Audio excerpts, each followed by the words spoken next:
Nobody could hear God. You know why? Because the people that were supposed to be like their pastors were doing bad things, and they couldn't tell them what God said either, because they were being greedy. Do you guys know what greedy means? Yeah. Greedy means you're trying to take everything for yourself, like money. Back then they had food. They would take the food. They would take all the girls to be their girlfriends. Yeah, these guys were vile, and they didn't even say they were sorry. They did not want to say they were sorry. They just disobeyed God, and so no one, even the people that were supposed to know God, didn't know God, and so none of the common people knew God either, because the ones that were in the temple that were supposed to represent God were misrepresenting God. They were being vile. And so this little boy that Hannah, that mommy that was crying, gave to God, he was not vile. He was just a little boy. And those two men that were being bad were Eli's sons, his two sons, Hophni and Phinehas. But Eli was also raising this little boy named Samuel.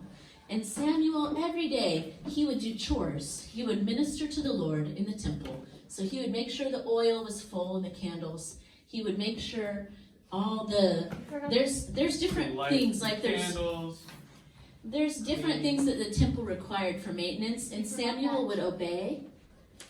Samuel would obey Eli. Can you guys say Eli? Eli was the prophet. And so it was almost like he was his grandpa or his trainer. And this was like his dad, because he didn't have his dad. His mom and dad gave him to God.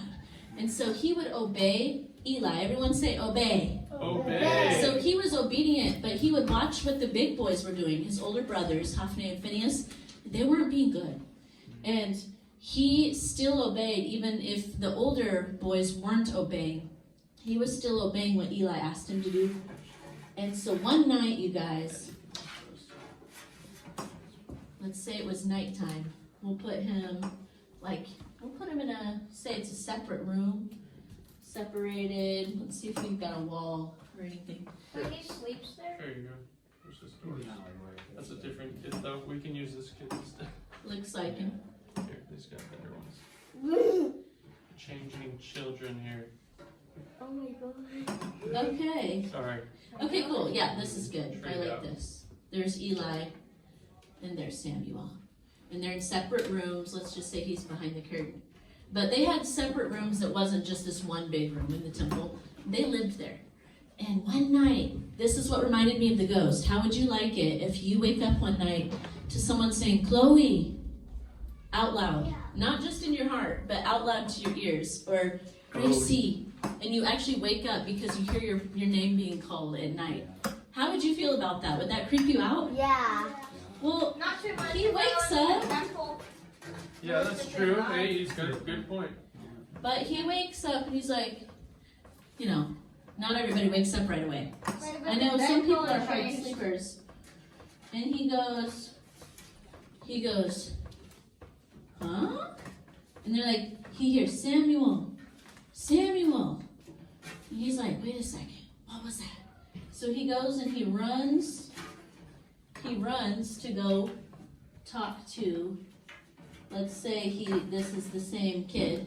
He busts through the door and he goes and wakes up Eli, and he's like, Eli, here I am, because it was to that point, it was so out loud in his ears that he thought Eli in the other room was saying, I don't know if you guys have heard the Jewish form of Samuel, but Shmuel.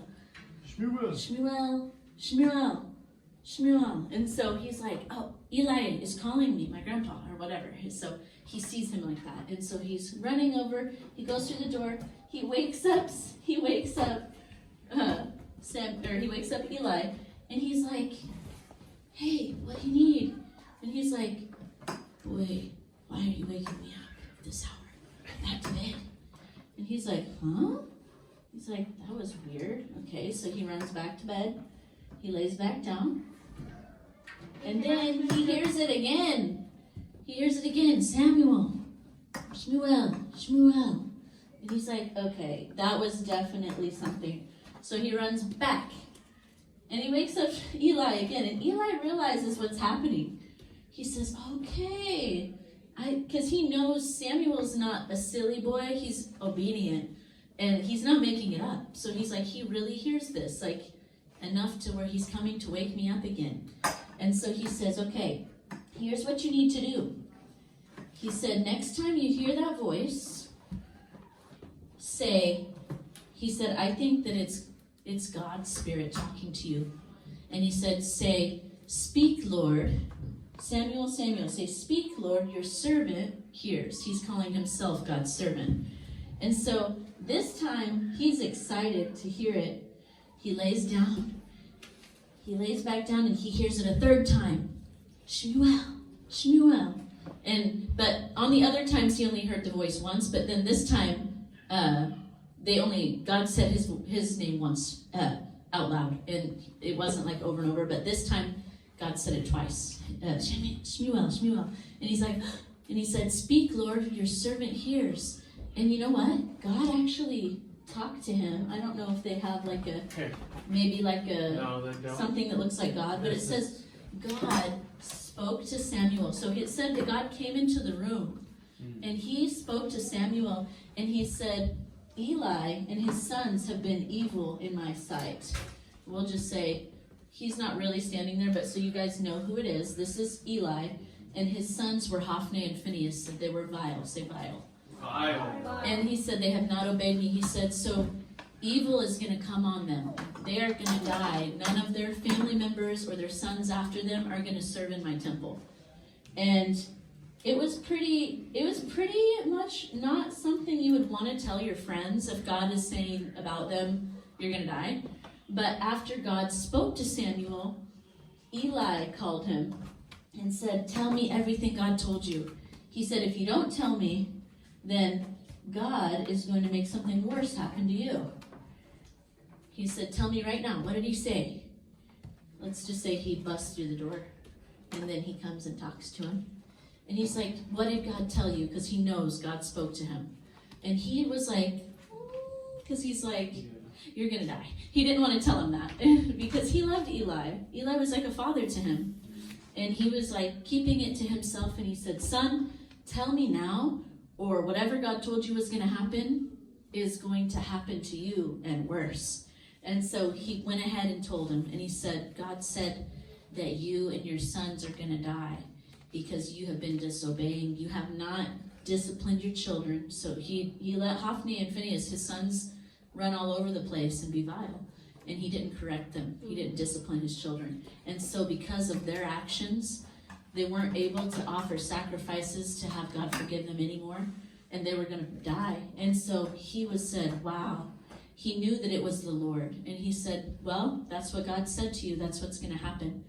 And after that, Samuel actually grows up. That's the end of today's story. But Samuel grows up and he becomes a great prophet, someone that speaks for God. So he could tell the whole nation what God wanted to speak to him. He was almost like, you know how you guys can hear me better if I talk into this? It's like God was speaking into Samuel and Samuel was speaking to everybody else. And it says, not one of his words fell to the ground.